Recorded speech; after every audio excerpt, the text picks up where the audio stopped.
Good afternoon, everybody. This is Jeremy Winchester, the host of the Yes. Today's show, we are in Smallville, Kansas. We have the great Clark Kent, aka Superman, right there. Give him a round of applause, please. Then we have the great Jonathan Kent, Superman's stepfather. And then we have the great Martha Kent, Superman's stepmother. We will start with you, Mr. Kent, if you don't mind. Take a seat right across from me. Pleasure meeting you. Pleasure meeting you. And my first question for you is, where did you find Clark? It's actually an interesting story. I was drinking Martha's awful coffee around 10:30 p.m. when what I thought was a meteor crashed into my farmland. I quickly went outside with my gun, of course, and looked at the glass. When I saw a baby, I was very surprised, and I told Martha to grab the crowbar. When she came back, I pried the door open, and I found a baby wrapped up in a blanket, and this was Clark. So when he arrived on Earth. Wow, that's awesome. All right, thank you, Jonathan. Thank you very much. And now we have Martha Kent up here. And the question for you would be, what was Clark's school life? It was very hard in the beginning for him, since back then we were the only ones who knew he had superpowers. Clark had a tough time adjusting to things. Since he has supervision and hearing, when he was young he always winced and made weird noises, which caused the kids to make fun of him. For example, the Little Rock Nine were a group of black teens who enrolled in a white school in Arkansas. They were the first black teens to enroll in an all-white school in Little Rock Central High School. When those kids entered the school, they were treated terribly by the white teens. This was what it was like for Clark when kids made fun of him because of the way he acted. Wow. All right. That's sad, but thank you for sharing. Thank you, Martha, for participating in this interview. And Clark, I want to ask you, on that school top again, why didn't you fight back? Well, the reason why I never fought back with those kids was because my parents always told me not to. And because I also didn't want to kill them with my strength, and I wanted to keep my powers a secret. My dad always told me to listen to Martin Luther King Jr.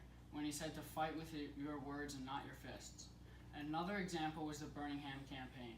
There was many black people that peacefully protested the segregation of Alabama. Those are some great examples, Clark. Thank you for sharing. And the question for today's show is, what makes people stand up for their rights? Can you answer that question for me? What makes them stand up for their rights is that is what they believe that the right thing to do is. Thank you very much, Clark. Thank you, everybody. Clark, Jonathan, and Martha, thank you for participating in the show. This is the duration of the show today. Thanks for watching, everybody. We'll see you next week. Shucks, man. Give me some snacks. Yeah, I guess. Thanks, man. So, just a quick question. Do you guys think that technology is a gift or a curse? Well, I personally think it's a gift because it helps us progress through society and it just advances us. I totally agree. I think it's a gift. Helps out with the war. Like Kyle said, it advances us as well. What about you, Pat? Yeah, I definitely think it's a gift because we can also connect with people. Like, if you have long-distance families, you can talk with them. So I think it's very good. Whoa! We're gonna crash. I think so too, dude. I'm feeling shockwaves. Oh my god. God, I need to do something. Parents always said can't use my powers, but I really need to help my friends.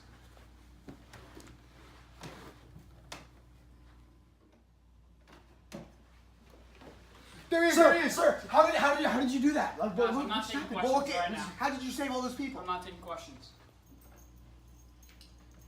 Hi, I'm Lewis Lynn, the new reporter. Hi, I'm Clark. I work for the Daily Planet News. Nice to meet you. Nice to meet you also. Attention, everybody. Assemble the duck and cover drill. The duck and cover drill has concluded. Thank you, everybody. So before I got here, I actually read your paper, and I was really interested about the part on leadership. What do you think makes a good leader? A person is a good leader when they show bravery and courage in the time of need and step up to help others. I agree. Thank you. Yep. Whoa, what are you doing? That's not the right water fountain, Negro. Sorry. Okay, bye guys. I'm heading off to work for the day. I'll See be ya. back by 5:30. All right, see you, Daddy-o. See ya.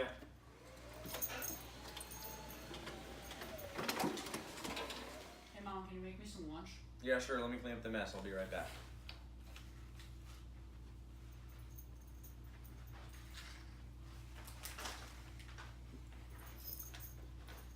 Here you go. Thank you, Mom. Enjoy.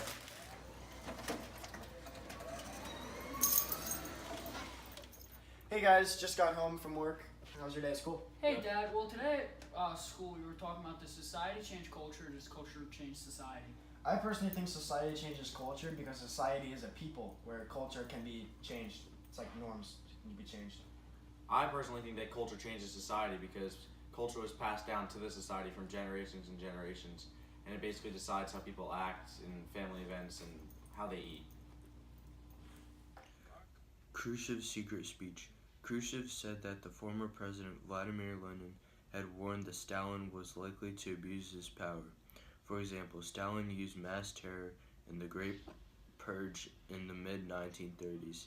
Innocent communists were falsely accused of espionage and sabotage, and unjustly punished and executed after they had been tortured into making confessions. The de-Stalinization movement had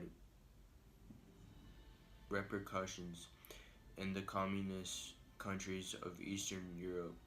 In October of 1956, Poland revolted against its government, followed by Hungary.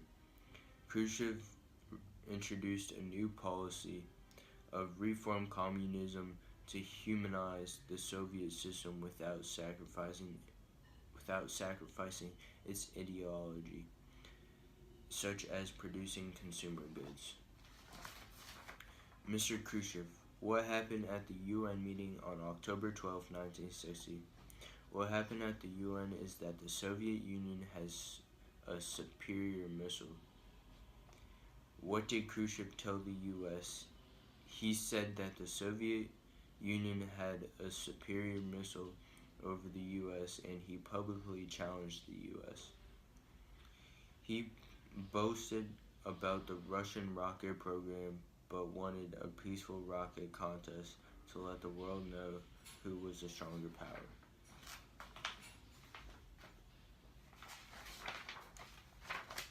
Sputnik. On October 4th, 1957, the Soviet Union developed the first space satellite. Their accomplishments shocked the American nation. We thought because of the past was economic boom, the American technologies were superior. The American people asked these questions. Was the United States falling behind? Could Sputnik be a play on the part of the Soviets to put arms in space? Is space a worthy place to compete for world status? The American public had not forgotten the Japanese attack on Pearl Harbor 16 years ago. Now they feared the Soviets, whom they previously believed were behind the U.S. technologically after the devastation of World War II could launch ballistic missiles armed with nuclear weapons at the United States.